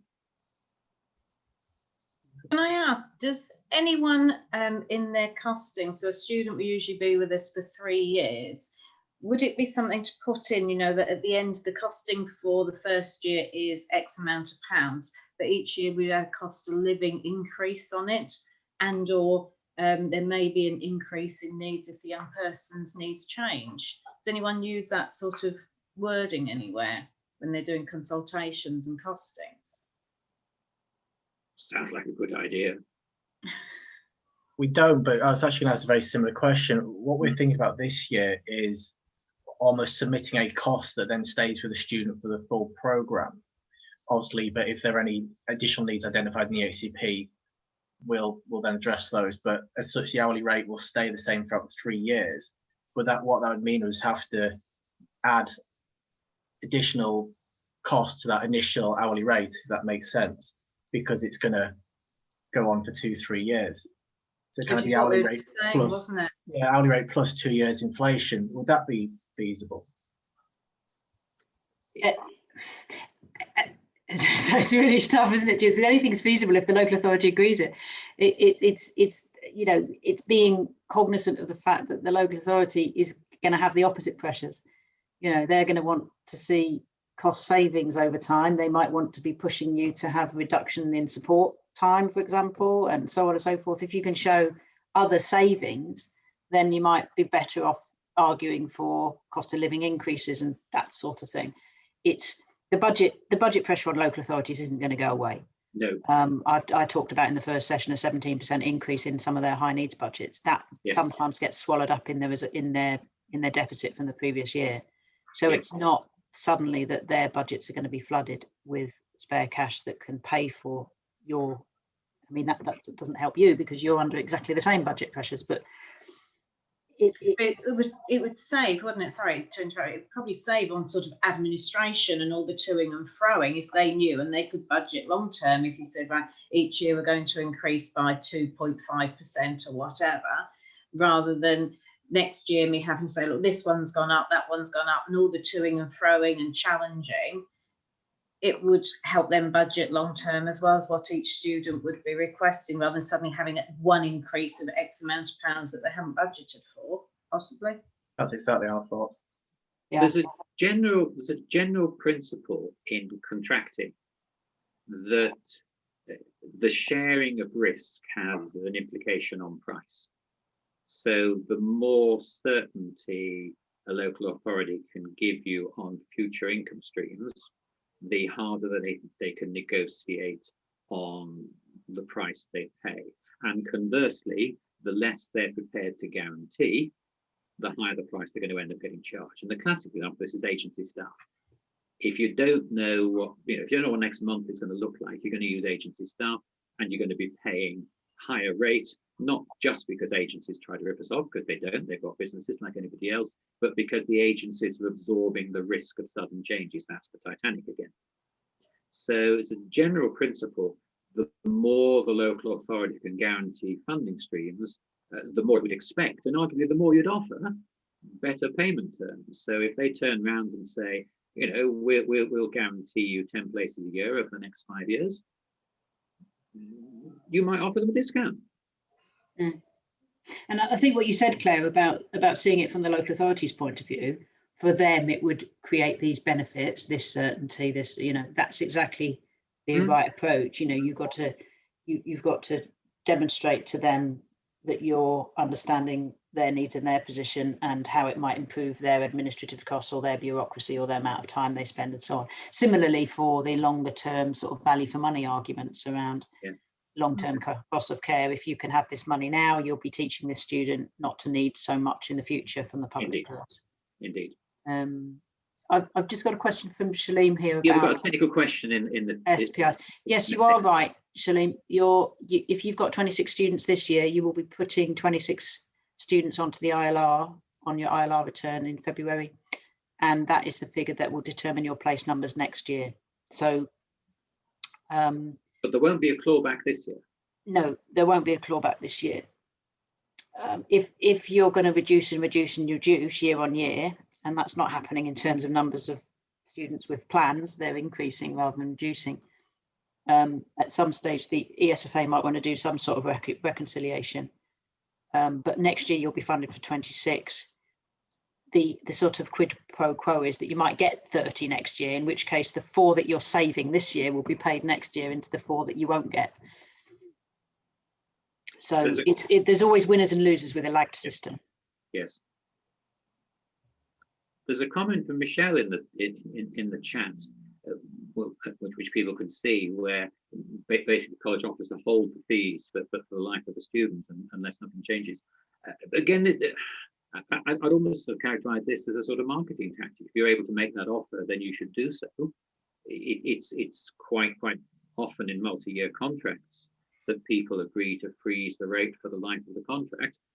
But the sensible thing is to build into the offer the cost of doing so, because otherwise you'll end up short. And this is where I say, you look at the end of the year at the money you actually got in, and was it enough? And only then can you tell whether the offer was more expensive than it was worth.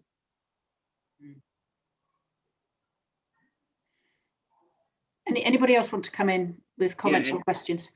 Any other issues from what we've said and what we've talked about? Shalim, did that answer your question about next year's funding? You happy with that? Obviously, you Yeah, won't that's be. great. Yeah, that's fine. Yeah, it's just it's just having conversations with different people, and I've heard different things, but I think that clarifies it now.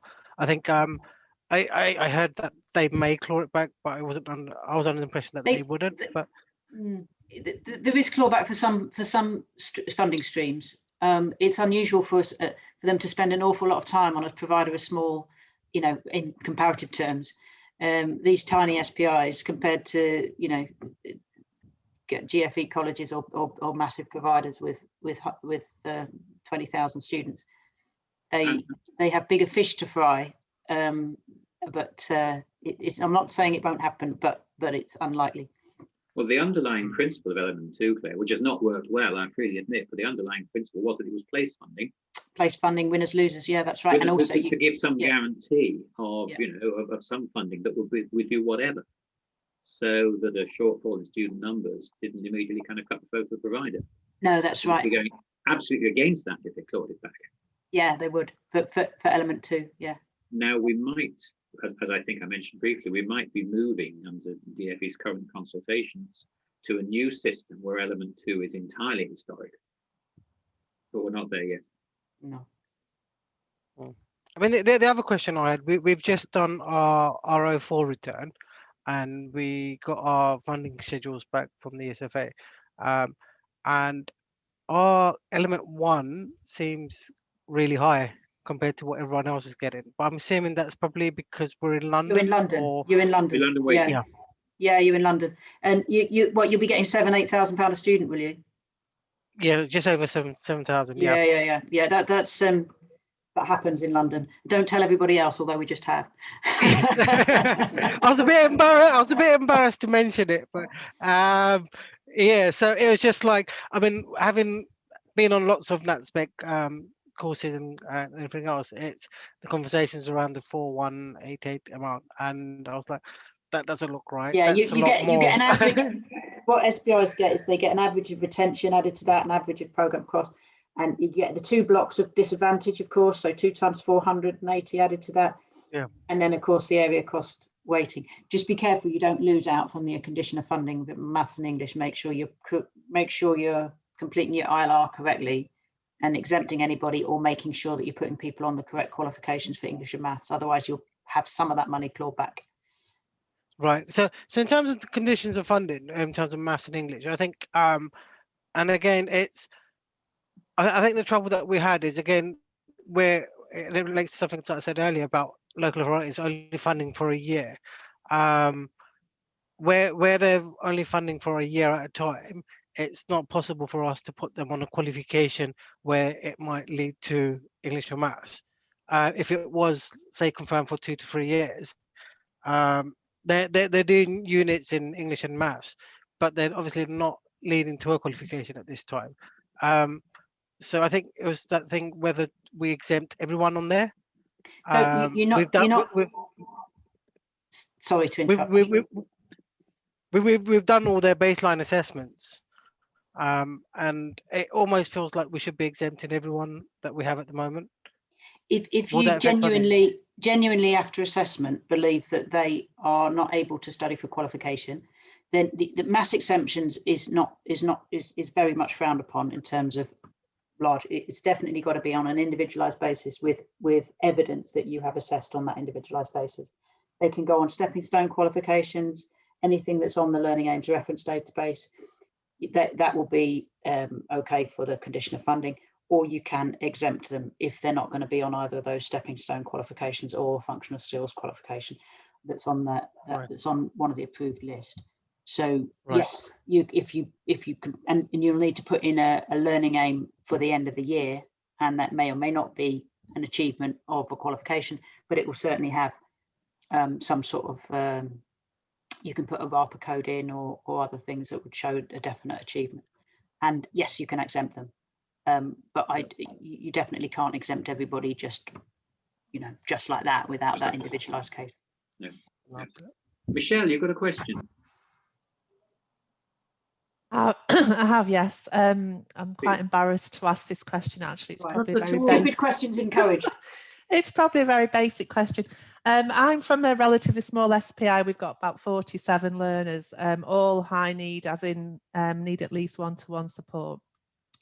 And we tend to work in a slightly different way to the way you've set it out in how we have the discussions about costs. But we make, let's say a placement is £30,000 a year.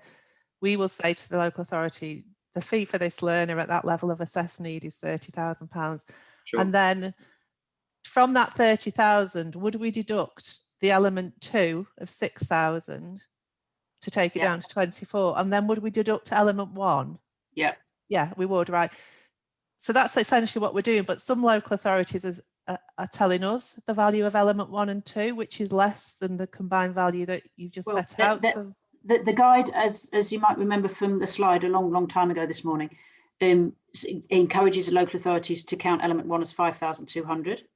So 5,200 plus 6,000 is 11,200. That's generally what they'd be deducting from your 30,000. Well, we've got one particular local authority that tells us they're going to deduct 10 for element 1 and 2. That's so because if you remember my slide about how the schools are funded, they think you're a school. Yeah, they're doing thinking, it.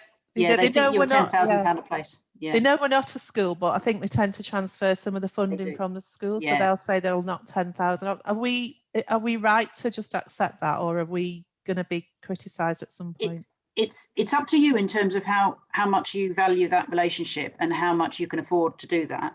Your elements 1 and 2. Well, actually, if they're just deducting £10,000, you're better off, aren't you? What am I on about? Yeah, we're better. Oh, yeah, we're better off. We are better off. Sorry, I just wanted to make sure we weren't going to be asked for the difference back at some point. No, you're better off. In conscience, you should probably write to them and set out what your belief is. And then make sure you filed a copy of that letter. And then what else can you do but keep the money? Most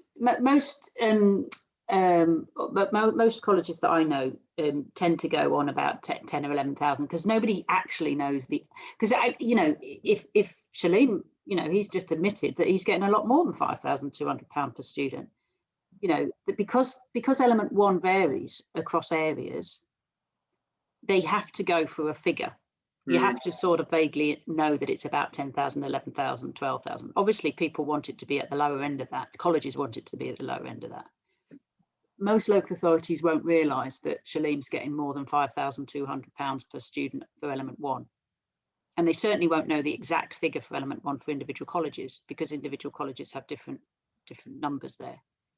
So that's why they go for 5,200 and 6,000. If they're going for 10,000 as a round number, they must have budgeted like that.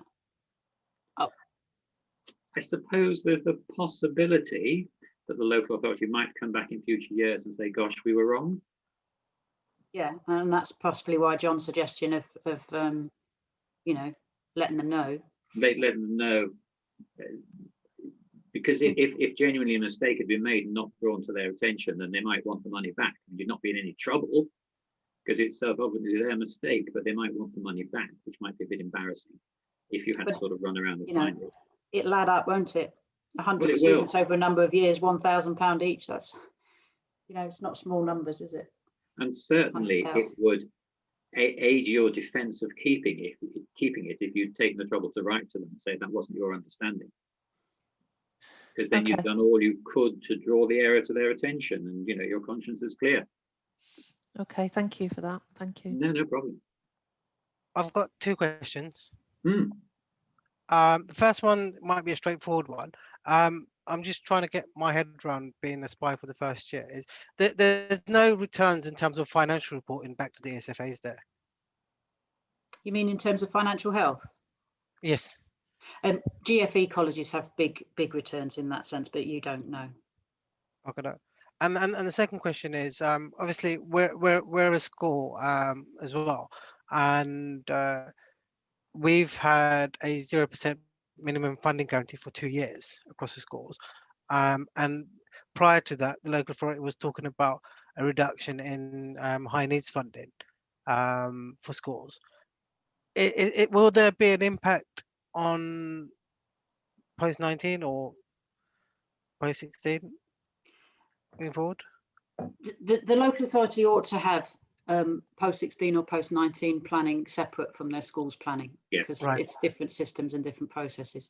So So it should be completely separate. it should be separate. Having said that, if they're doing something with the high needs block with schools, it's going to impact on the amount left for schools, for colleges. So Sure. get in there early with the discussions, make sure you're talking to your local authority about further education planning as a whole, and make the case via the schools forum or elsewhere for post-16, post-19 funding to either be ring fenced within your local authority high needs block, or to be dealt with separately and to be reserved, you know, for so that it's not all swallowed up by the schools, because that is naturally Yeah, the case for local yeah. authority. I mean, generally, I think just thinking about the long-term strategy for SPIs is, I mean, there's obviously the government's pumped in extra funding for high needs funding because there's a massive national deficit in terms of high needs funding. But ultimately, at some point, that funding will reduce. And how do you kind of see that impacting SPIs? I think across the whole of FE, both general FE colleges and specialist colleges, it's, I mean, we know what sort of economic climate we're going into in 2021, don't we? For a whole host of reasons. We thought it's going to be tough in terms of that. We know that there's certain protections in place, but the means by which we plan and negotiate and talk and work in partnership with that funding is going to be even more important if the budgets are squeezed in real terms. They may not be cut in real terms, but they're going to be squeezed proportionately as we go forward, because the number of students that need support isn't decreasing at all.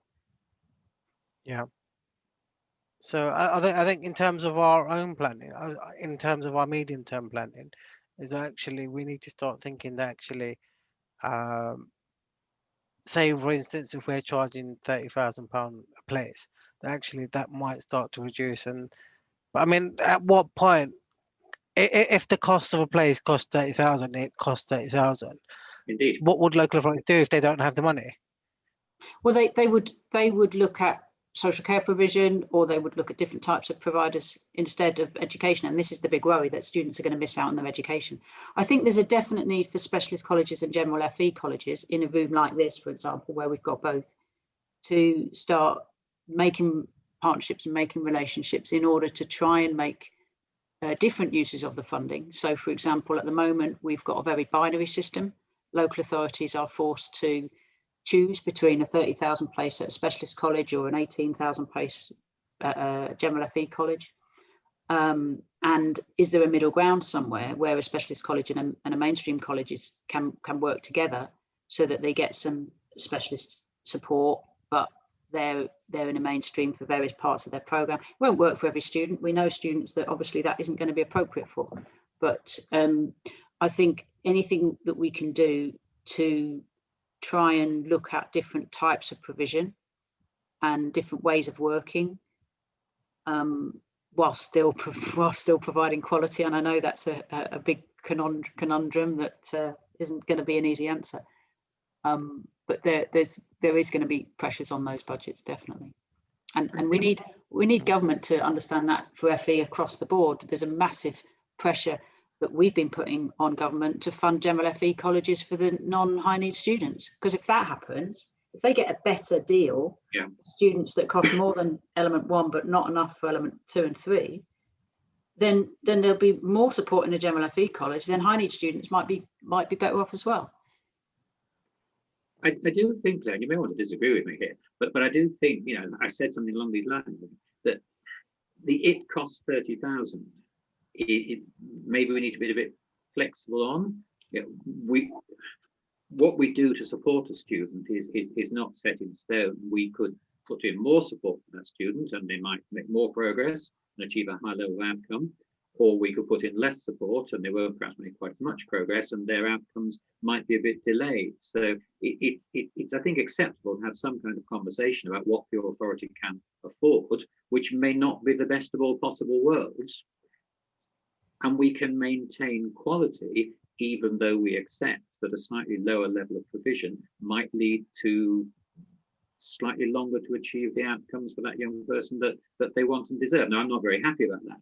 We want to do the very best we can for possible students, but equally we have to recognise that authorities are strapped for cash, and that if we actually turn them away because of the prices we charge, that's maybe to nobody's benefit. I mean, Claire, is that fair, or am I kind of talking out the back of my head here? Yeah, we need to. There's going to be a need for increasing compromise on both sides, definitely, and we'll be pushing to get those budgets as robust as they can be. Of course. The local authorities have to talk to us to do that negotiation. They do. They do indeed. Yeah. You need to be in the room. You need to be in the room. They do indeed. Good. How are we doing on the chat? Have we pretty much exhausted it? We've got nothing else in the 12 chat. o'clock. Okay. Just going back to that element 1 and 2, I just had a quick look on a consultation paper from a local authority, and they actually or put in the information, and they've got education element 1 4 and element 2 6,000. Yeah, so 10,000. Yeah. Already in there for me before on the consultation paperwork. So they're prescribing what I have. And remember that the £4,000 is what they get in their high needs funding formula. So their place numbers are based on 4. And I think so that's the confusion between local authorities do that as well. Yeah. Yes. Yeah. No. That's how it's not unusual. No. Well, if they don't want the money, we'll have it. Good. Okay. Thank you all for your time this morning. I hope you've found it useful to meet each other and talk about the various vagaries of the high needs funding system. The Education and Training Foundation will be sending you an evaluation, and we'd be grateful if you could fill that in when it comes. I will be sending you the slides from today and the handouts from today. There's another handout that I'll be giving you, which is a sort of self-assessment questionnaire for yourself and your staff on how well people understand the funding system. So if there are, there might be questions in there that will help you persuade others in college of the importance of understanding the system. So there's the self-assessment questions, the links that John's already put in the plat. I'll send that to you on email as well, and the slides. So they'll be coming through to you this afternoon. Very good. Do come back to us if you've got any issues. Come back with any we're always questions. here. We're always here. Excellent. Do come back to us if you have any issues. Lovely Brilliant. to see everybody. Absolutely. Hope you're able to get a break over Christmas as well. Try and relax if possible. Cheers. Thank you. Thanks, Claire. Thanks, John. Bye-bye. Bye. Bye.